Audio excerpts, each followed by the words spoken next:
What if it was possible to have local, fresh groceries delivered right to your door? Think of all the free time you'd have. Well, Instacart gives unlimited grocery delivery for one low monthly fee. Forgot that special ingredient in your favorite dish? Instacart can deliver it to your front door in as fast as 1 hour. You can shop multiple stores, see deals in your area, and save time and money. I've been using Instacart for over 3 years. I started using them in Arizona, and I'm using them here in Florida.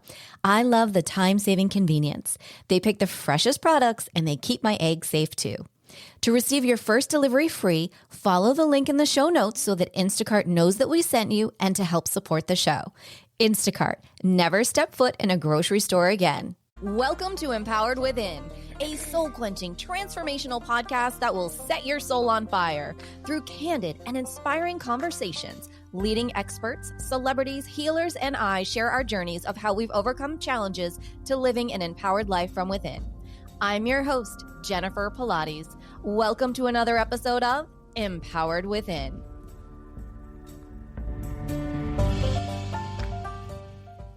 Hi there, and welcome to today's show. I am excited to have with us today Renee Schyjer. Renaissance woman, truth seeker, and storyteller, Renee is devoted to sharing the life and legacy of her husband, 80s pop legend Freddy Moore, who was diagnosed a decade ago with early-onset Alzheimer's. For years, Freddy was center stage, a prolific singer, songwriter, and musician who sold out iconic Los Angeles clubs headlining bands like the Police, the Knack, and the Motels. Armed with Freddy's memoir, It's Not A Rumour, a rock and roll journey through life and Alzheimer's and their love story that spans decades, Renee is reaching out to music lovers and their families impacted by Alzheimer's, telling previously untold stories that offer a glimpse into their lives before and after. Welcome to the show, Renee. Thank you so much, Jennifer. It's great to be with you. Yeah, I'm so happy to have you here. And I'm just so intrigued with your book. How did you come up with the idea to write Freddy's memoir?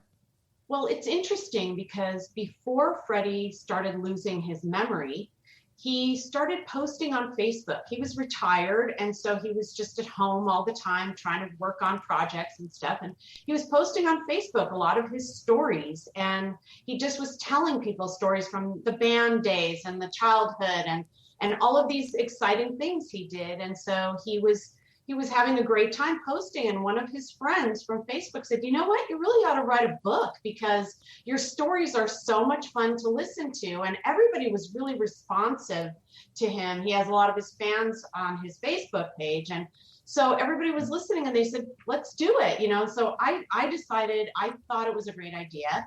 And at first we tried to get with a friend of his who is a publisher for Alfred Music Publishing, and they actually publish music songbooks. But so he invited us to come down to the NAMM show, and the NAMM show is about music, instruments, and tools for musicians and all kinds of stuff. But anyway, we went down there and we realized it was going to take a lot more to pull the stories out of him than they had the resources for. So I contacted the LA Writers Group, as a matter of fact, and they hooked me up with a bunch of writers, co-writers that could help sit and ask him questions, interview him, and go on and on about things. And we interviewed a bunch of writers, and then we found Shannon Guyton, and she was great. And Freddie and her clicked. So they just started working together. So we just started putting this stuff together. She came to our house. She started asking him questions. And the really interesting aspect of the whole thing was, by telling his stories and having to recall these things from his life, from his childhood, from the band days, from the music, it was improving his memory. It was actually helping him with the Alzheimer's, which is unbelievable because you don't think that would happen. You would think people would get frustrated. But by him sitting and just thinking about things and having to go back and conjuring up these old memories, he was really improving a little bit by helping. So the book was a two-edged thing because it was helping him and it was also preserving his legacy by telling his story. That is amazing and very inspiring to hear because I'll be honest, I actually specialized in Alzheimer's for a long time. The first half of my life, I was involved with assisted living retirement industry.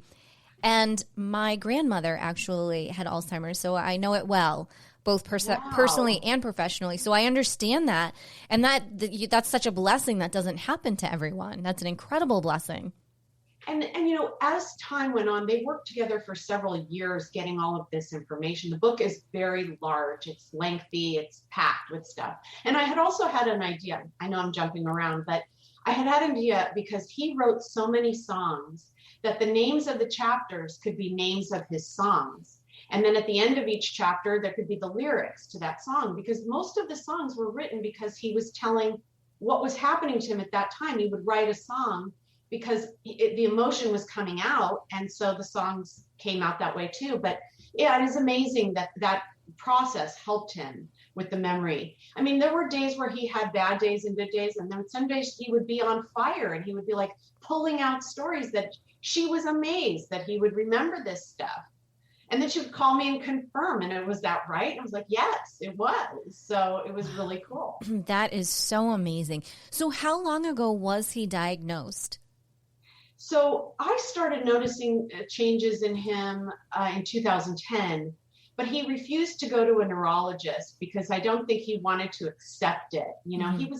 He was really a genius. I know I'm his wife and I love him and he's the love of my life. And I'm not just saying that. He really was a brilliant mind. And he fought it. But in 2014, I finally said, we got to go to the neurologist and get a diagnosis of see what's going on here. Mm-hmm. So it was actually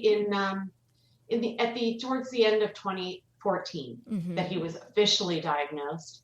And we had an amyloid PET scan done at that time, which confirms that there's plaque on the brain. And that's a confirmation. So, but, there's lots of things that go into that. He was so hesitant to give up his keys to be able to drive and to not be able to lose all this control, mm-hmm. Right. That's always the hardest part.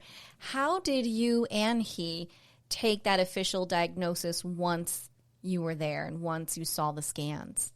It's interesting because I scheduled the appointment and then I thought I could go back to work after. That was not true.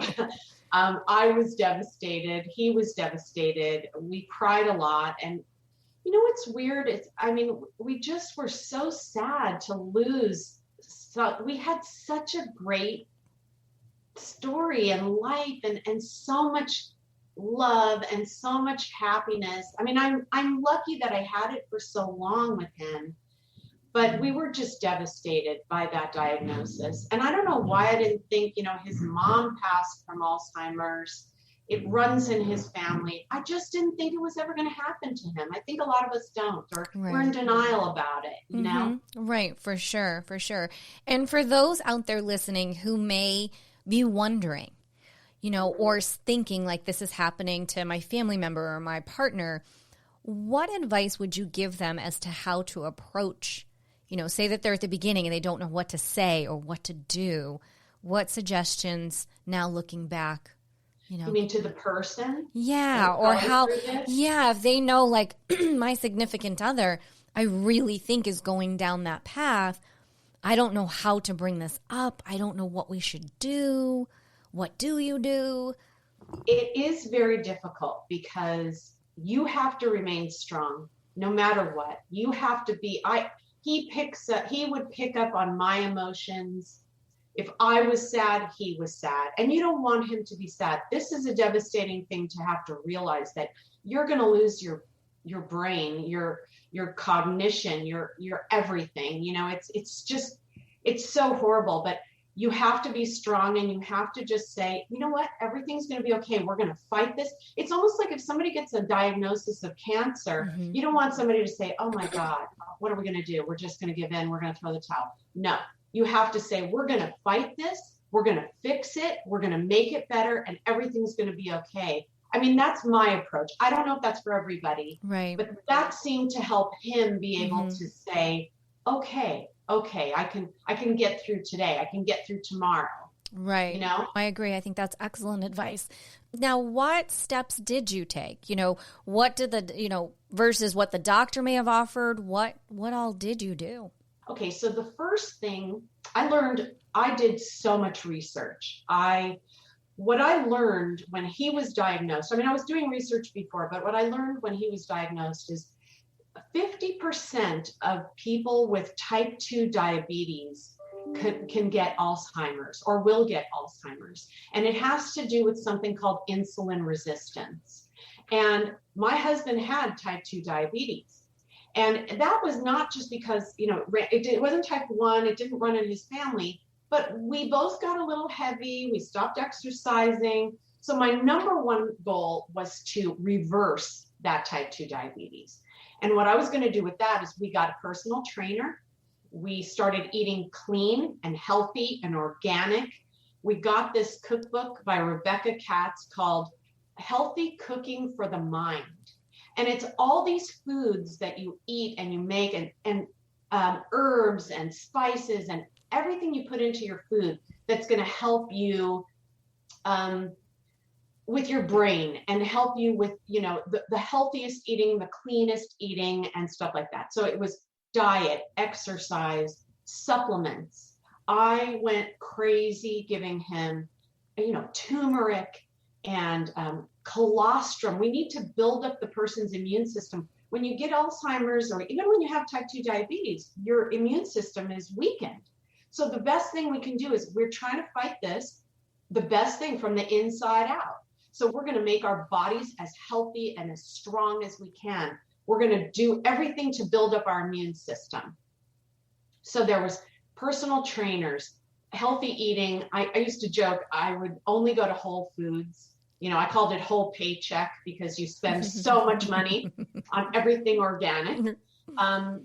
And just everything. We did a lot of stuff. I tried everything. We played ping pong. I've heard ping pong is good for the brain. We did crossword puzzles. We did everything you could possibly do in the beginning before we even got more into with the neurologist giving us stuff to fight things and to improve. Mm-hmm. Now, at that time in the early onset, did the doctors suggest any medications right away, or were you sort of on your own? There's a few drugs on the market for Alzheimer's, Namenda and Aricept, and they're really just Band-Aids. They really don't do anything to help, and they have a lot of side effects. So we took a more holistic approach, and we started working with our neurologist who also was interested in Eastern medicine. So we started with a ton of Eastern medicine supplements, ashwagandha. We wanted to help with the mood. We started doing mindfulness, meditation. We did all kinds of stuff. Unfortunately, he was taking, and I was forcing him to take 22 supplements a day. And the funny thing is it was actually helping. Mm-hmm. It was helping in the beginning. So, it's a lot of work, but I think it's worth it, Mm-hmm. And we were doing things like coconut oil. You want to get rid of plaque. They say coconut oil is good. So he was doing spoonfuls of coconut oil, unfortunately for him. But it was a good fat, so it's okay. Right. Good fats are good for the brain. Right. Lots of omega-3s. Lots of omega-3s. Oh, 100%. Yeah, we were doing all of that, just like you. And there's so many resources out there. Throughout the process with the two of you, what have you found to be your greatest resource? One for both of you, but then one also just for you as the caretaker. Gosh, that's a good question. Our neurologist was great. I did reach out to Alzheimer's Association a little bit when I would have my meltdowns, but it's mostly family support. I swear my family, thank God for my family. They really got me through this, just being there and understanding what I was going through and going through it with me as much as possible. And I did a ton of research, but it's different for everybody. Alzheimer's is such a weird disease that every person experiences things differently. Mm-hmm. So I did join support groups and I did do that stuff, but mostly it was my family and my friends. Such a blessing. I'm so glad that you've had that Totally, support. Yeah. Oh my goodness. So now take me back to the beginning when you and Freddy met. And then bring me a little bit up to today, to where we are. Okay.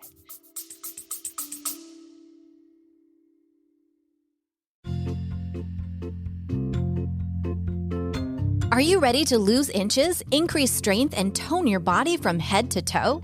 Are you ready for a total body, mind, and spirit transformation? I am excited to announce that I am launching my exclusive 8-week Pilates Return to Life training program. This will give you an opportunity to have a total body, mind, and spirit transformation of health and wellness to a new lifestyle. Imagine in 7 days you will feel a difference, in 14 days you will see a difference, and in 8 weeks you will have your new Pilates body. So what do you say? Want to join me on the mat? Head over to jenniferpilates.com today. Space is limited.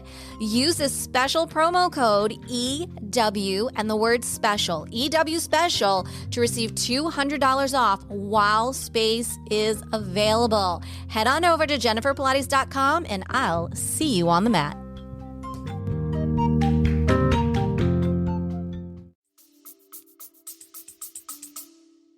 Well, it's a long story. I'll try to summarize it. Okay, so Freddy is a lot older than me. He's 17 years older than me. And so my older sister was friends with this girl in high school. They went to Fairfax High School, which is a local high school here. And her friend was named Demi. And so Demi said there was this guy who played in this band and he was amazing. And so they had to go see the band. So my older sister and Demi went to see the band and they loved it. And then my sister would come home and tell me, and I was only 13 at the time, and I couldn't get into these clubs, but she would be like going on and on about this band and how great they were. And I was like, I want to come. And so they would sneak me in. I was way too young, but they would sneak me in. And I got to see the band and I loved the music and I loved just the whole vibe of it. Mm-hmm. And it was great. So I became really good friends with Freddy and Demi, but mostly with Freddy. Freddy and I had a connection and I was young. We were just friends, but he decided to teach me how to learn guitar. So I got a guitar when I was 13 and he taught me how to play guitar and we would just hang out. The four of us would hang out and then all of the people, that were involved would hang out. And then when Demi became famous, she kind of dropped him like a hot potato. So they were, so it's fair to say they may have been dating. They were dating at the time that I met them. And then we were friends for years. Okay, got it. All three of us, me, Freddy, Demi. I was in their wedding. My sister was in their wedding. We were bridesmaids. Which wedding? Demi and Freddy's. Oh, I'm sorry. So if anybody that can't see my face right now, I did not realize, and not a lot gets me speechless, I did not realize that they were married. Demi Moore got the Moore from Freddy Moore. Again, mouth is open. Had no idea. Yes. How did I not know this? Oh my gosh. Okay, Kim. Oh, wow. Okay. Okay. So Demi got General Hospital and Blame It on Rio and just started doing all this stuff. And so she was gone all the time. And I was still hanging out with Freddy. By this time, I was like 16, 17. And she decided he wasn't going to make it as a rock star. So she had to move on. And she wanted bigger and better things. No fault to her, whatever. So she moved on and she moved out. They got divorced and he was alone and I was still friends with him. We were just friends and we would hang out all the time. And finally he was like, I'm really sad and lonely and whatever. And I said, well, you should start dating. And so he went out with this girl, who was exactly like Demi. And I was like, are you sure you should be doing that? And he said, I don't know. And then I said, he said, well, who should I be dating? And I said, me. So he said, oh my God, okay. So we kind of got together and it was weird because we were friends, but then it was just the best thing ever. Wow. And now, how old were you when you officially got together dating then? 16. Wow. Yeah. Such a love story. A lot older, and my family was totally against it because they were like, he's too old.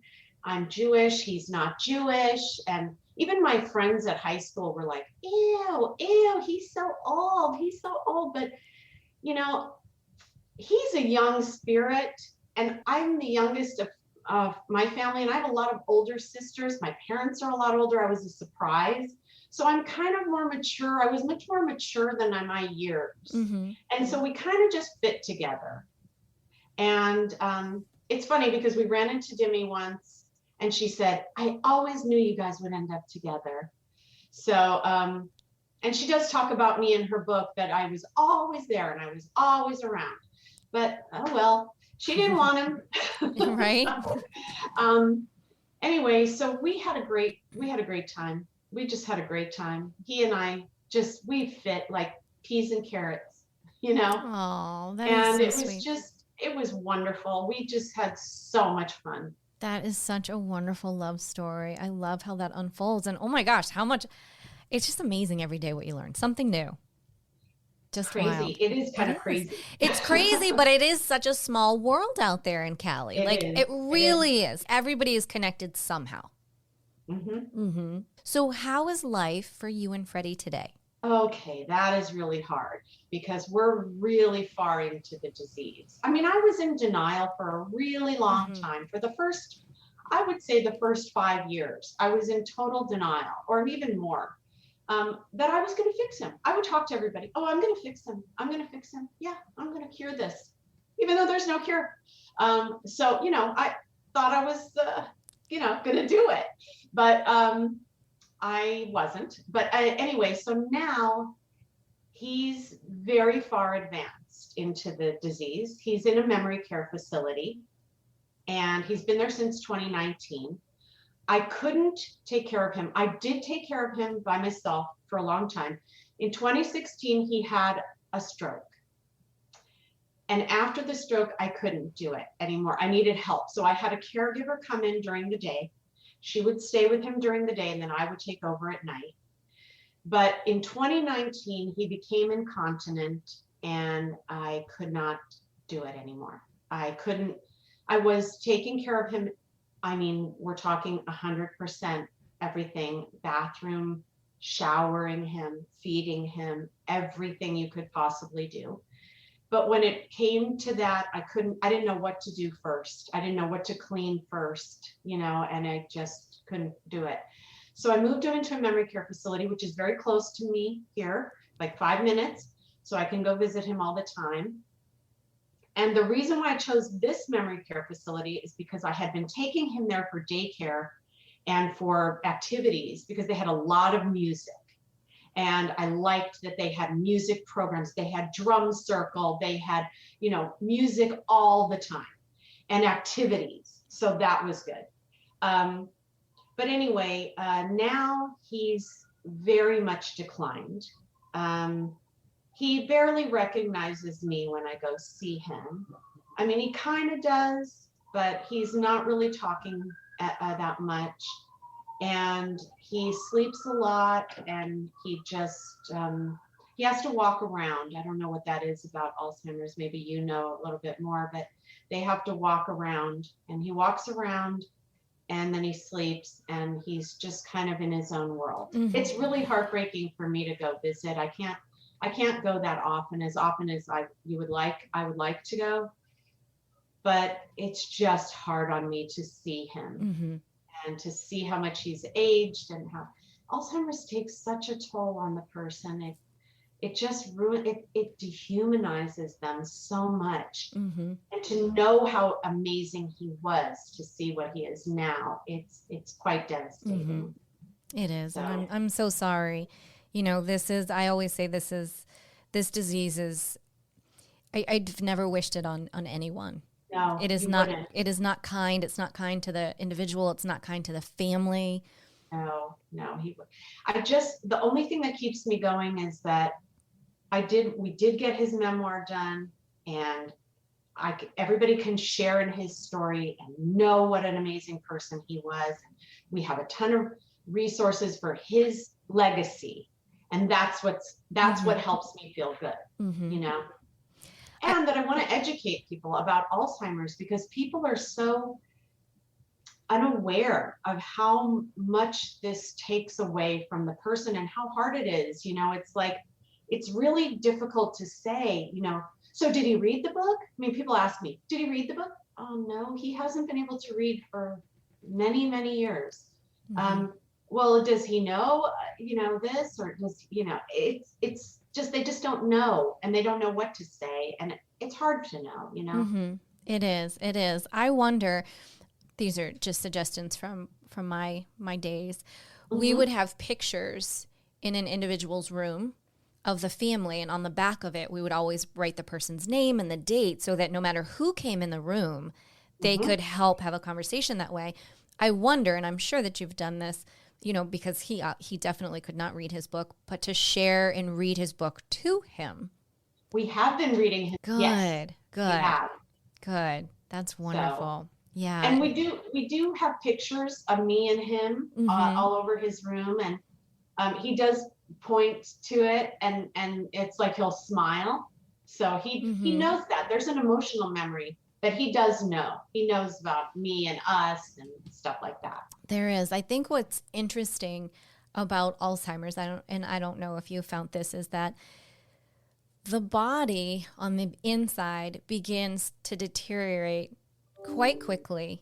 And while the mind is going, it suddenly doesn't go as fast. And then all of a sudden, and I remember when the doctors came in and told my family this, they said, you did too good of a job with your grandmother. You actually kept her too healthy. And we're That's like, what they say to me all the time. They said this to us all the time because, like you, I mean, we did a holistic route. Then we did a trial. We had her in a trial. I mean, we really, like you, like we were honed in. We were going to do everything that we possibly could. And we did, I think, plus some, to the fact that that's what they said. We kept her too healthy. She too had a stroke. I think that's there are similarities in some cases when that happens. And it's interesting. And I will throw this out there because I feel like you may be receptive to this. When we went through this with my grandmother, and at the time she was still home. So my mom was the caretaker, the main caretaker at that point. I would go to intuitive advisors and I would have readings. And the first time that I did this, I had a reading and the woman was telling me all this stuff about my grandmother and reminding me when I was little and how we would sing and dance. Now, I only had one grandmother who had passed at that time, and I thought, this doesn't match up. So I left, I went home, and she called me and she said, I have to tell you that your grandmother will not leave until I tell you that this is your mother's mother. Well, that was my grandmother who was still alive. So what transpired was I told my mom and she was like, well, that's really interesting because your grandmother was acting very strange this afternoon. So I, of course, at this point started going kind of regularly. And every time I went and I wouldn't tell my mother, she would call me and say, you went today, didn't you? Because for half an hour, your grandmother just sat there on the couch. And that was how I was conversing with her. Because it becomes this, they're still in their bodies, but there's this spiritual aspect that begins to go where you're almost in between worlds. Mm-hmm. It was wild. It was beautiful. I would say it's worth a shot. I love this idea. I love this. I'm willing to do anything. So, I mean, I think, and I had no idea going in. I mean, to this day, I don't remember even why I went to get a reading at that time. It wasn't like I was so new to all of this world. It was so amazing to go, oh my gosh. And I wish I knew then what I know now, because I would have been asking so many different questions, but I was just in such awe of it. So, right. I suggest it as, may I throw a life raft of hope, and I think having any kind of hope is wonderful in these situations because it's so challenging as a caretaker and it's so challenging as the individual going through it. You're exactly right. And it's hard to have hope and to keep that alive because you just see, it's just sadness. It's mm-hmm. just sadness all the time. And I'm not normally a sad person, but I have been for years because of this. Mm-hmm. And so I love this idea. And if you have any recommendations of who you would want me to talk to, I would love it. Yeah, I definitely, I can send some people your way. Great. For sure. Great. Yeah, definitely. It's worth a try. it's worth a try for sure. I love this. Right. Yeah, no, absolutely.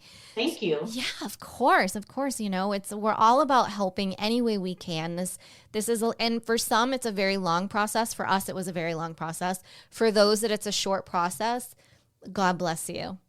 And God bless the individual. It's a blessing. It truly is a blessing. Well, because we kind of say he's not really Freddy anymore. There's so much that has been lost of him. And he loved his brain. He loved his brain so much. He really nurtured it a lot. He read, he studied. He was voracious about that. And so what's left of him is so not what he would be happy with, right now. Right. Yeah. So. Oh, I'm so sorry. I know how challenging it is, and I'm glad that you've had your family to support you. And I'm really glad that you've reached out for support, because that's so hard being a caretaker, because you think, well, no one's going to get it. No one's going to understand this. Right. And to take that step to ask for help and receive it, I give you great kudos, because it's difficult. This has been really good. Thank you for doing this podcast, because this is very helpful to me. I mean, talking about this, it's like therapy.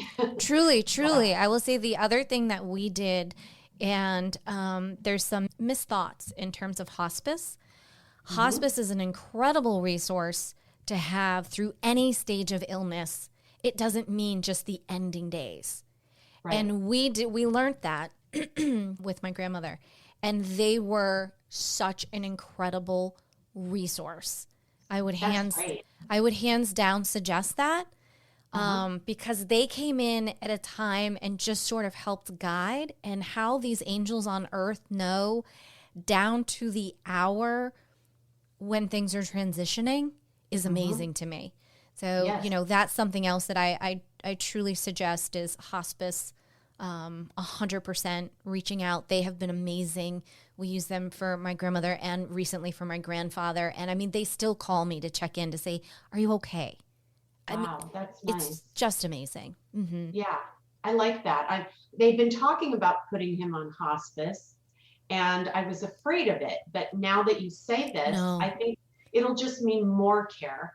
It's more care, and from our perspective, and I've only really dealt with hospice here in Florida, they came in, and I get goosebumps thinking about it. It was just, sorry, I get emotional. It was just angels. Yeah. Angels coming in to go, it's okay, and we've got this, but we also have you. And I know that at the time, my mother was the main caretaker, and she needed that so much. And they were just so incredible. And then again with my grandfather, I mean, it was just such a blessing to be able to have this support who really knew above and beyond. Like, you think because you've been through it with a friend or a friend's family. You're like, I've been there. When you're in it, it's everything goes out the door. Right. And it's an incredible resource. The therapy that they offer, the counseling is hands down amazing. Their care. Wow. I mean, I definitely, suggest it for your situation, for anyone listening, regardless of, what type of disease or ailment. It doesn't hurt to reach out, because they're an amazing service for that support. This is great information. Really, I appreciate you so much. Oh, of course, everything is divine, and this was meant to be. It was. Yes, this was very much meant to be. Well, let me ask you this, Renee. Let's switch a little bit. Let's lift our vibration a little bit. Okay. What is one thing that maybe no one knows about you and Freddy? That no one knows. We had our own language. Really? Yeah. I mean, he made up all the words mostly, but we called each other pet names, but they were made up pet names. And we just had this, we could say things like you didn't even have to worry about I still use these words that nobody would know. It's just like, I still call these things words, and he made up so many funny things. He was so creative. I think the songwriting was just amazing. And he did that with everything. So I think the one thing that nobody knows is that we had an unspoken language, and it's very rare to find your soulmate. This is my first boyfriend and my only boyfriend and husband. And that is so rare. And I am so lucky that I got that. Incredibly lucky. Now let's look at it this way. How many years have you been together versus how many years have been married now? Okay, so we've been together, I want to say, oh my God, 30 years. Wow. 30 something Incredible. years. And then we've only been married since 2005 because we didn't think we needed to get married. For a long time, we just lived, we had our own apartments and we dated and we were just together. And then we moved in together after the Northridge earthquake happened here. His apartment fell down, so he moved in with me. Okay. And we were living together, but we didn't get married for a really long time. And in 2005, he said, I really want you to be the one to make any decisions for me in going into the future. And I want to be there for you. So let's, what had happened was a friend of his got into a motorcycle accident and he was on life support and they wouldn't let the girlfriend in.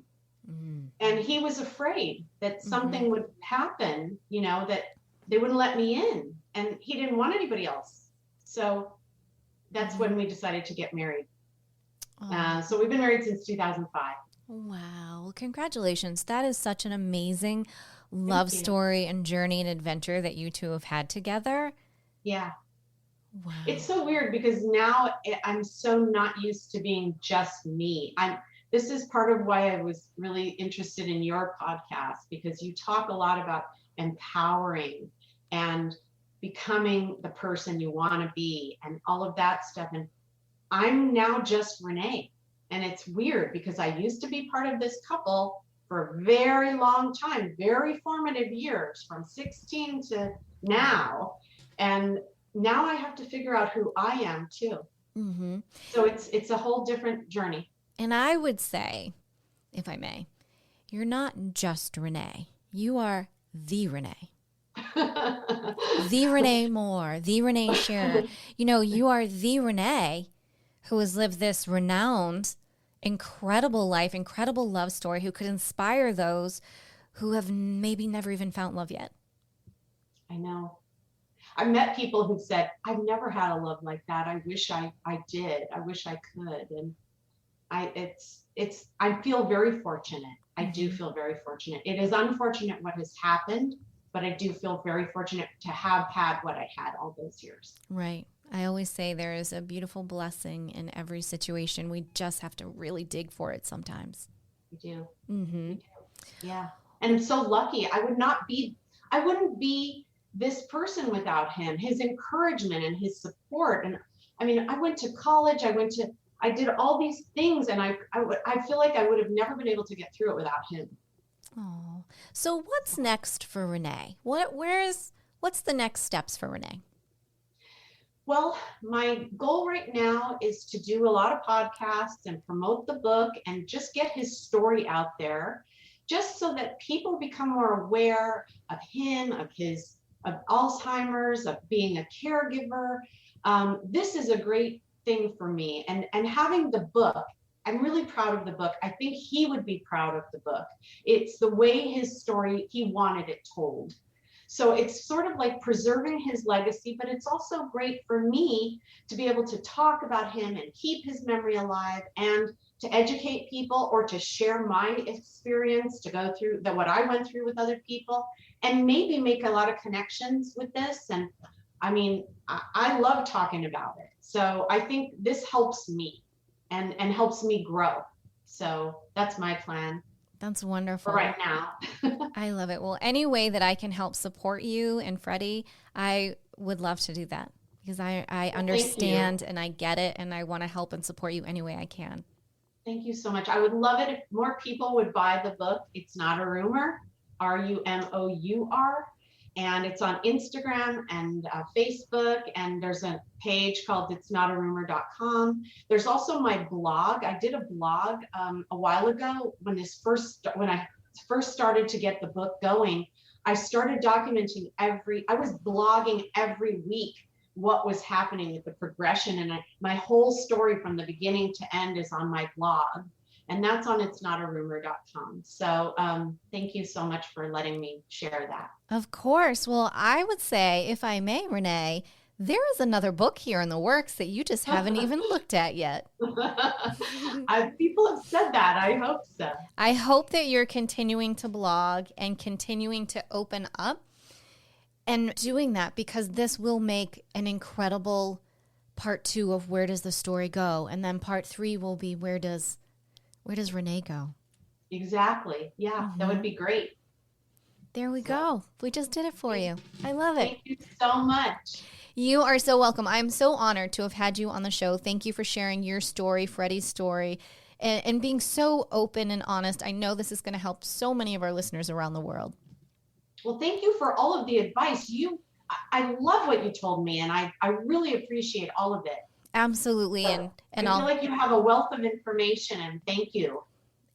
Absolutely. I'm so grateful that this was divine, that we got together and that we could share this, and that I can help you and help others in the process. And we'll continue to stay in touch, and we'll get you through.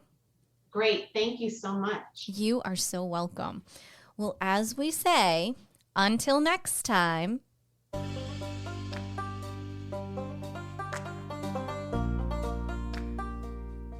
Thank you so much for tuning in to another episode. Please remember to rate, review, and subscribe to Empowered Within with Jennifer Pilates. Your feedback is important. It helps me to connect with you and gives me insight into who you are and what you're enjoying about the show.